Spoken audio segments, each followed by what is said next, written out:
It's amazing what you can create in your home with some really simple materials. Now here I've got some pine and some straps of leather.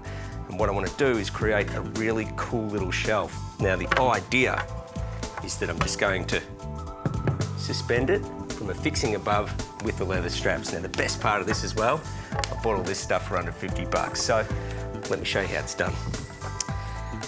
Okay, so first things first, when you come to a blank wall like this, obviously behind there's going to be some stud work, and we want to locate the stud work. Now, you could try and do it the old-fashioned way, where you're running around, trying to belt around and trying to find that firm point. Now, quite often, you might get close, but if you miss, then you're going to have an ugly hole there. So, if you want to do it the easy way, you get yourself a stud finder, and how these work are really simple. All you need to do is turn it on, set it to the function you want. Now I've set it to find timber studs. Once you put it on the wall, you'll notice there's a green light there. Now what that's doing, that's telling me that there's no timber work, no studs. So we're just going to sort of cruise along here. We're starting to get a bit of a change here. It's going red. Now also watch, these indicators are starting to come together, and we are right on a stud there. So I've got a height that I want to set this at.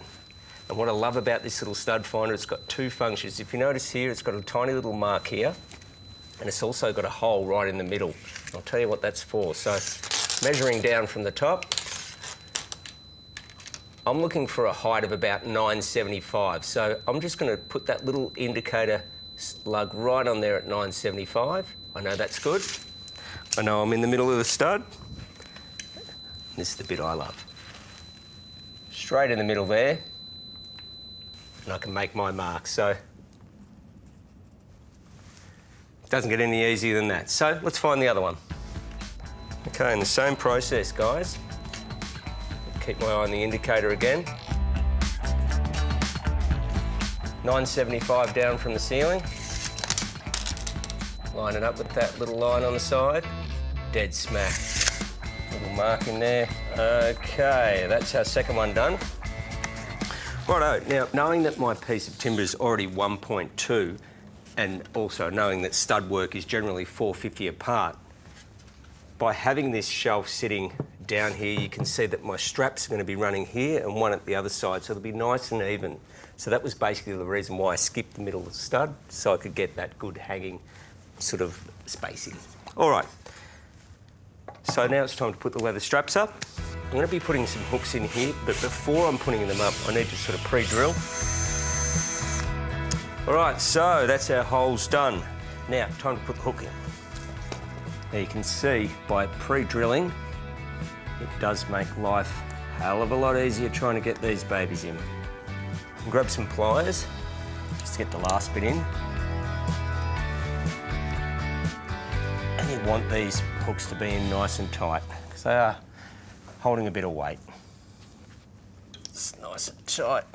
Good one. All right, so now I'm going to put on the leather strap. So what I did with the strap was I did pre-cut it, and I knew that I wanted to have a certain drop, so I cut both straps the same length. I then put them together like that at the end, so they were nice and flush, and I just drilled a hole right through both sides, so I knew that they would match. Okay, so from here, that just goes on like so. And then the other side, same on this side. So we've got our two hanging points now. Now it's time to put the shelf in.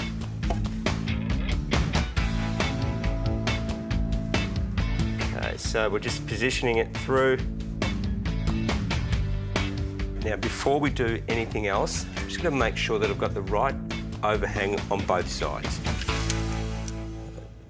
Okay, that's pretty good at 85.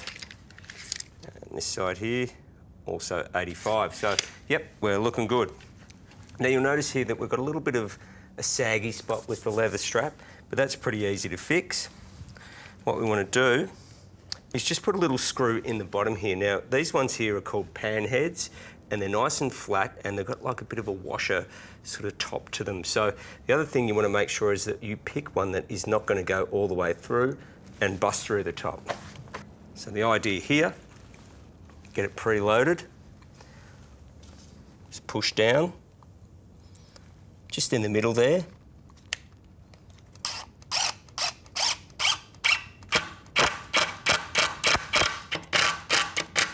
Okay, beautiful. Now that little screw not only fixes up the sag, but it also has now locked the shelf into position as well.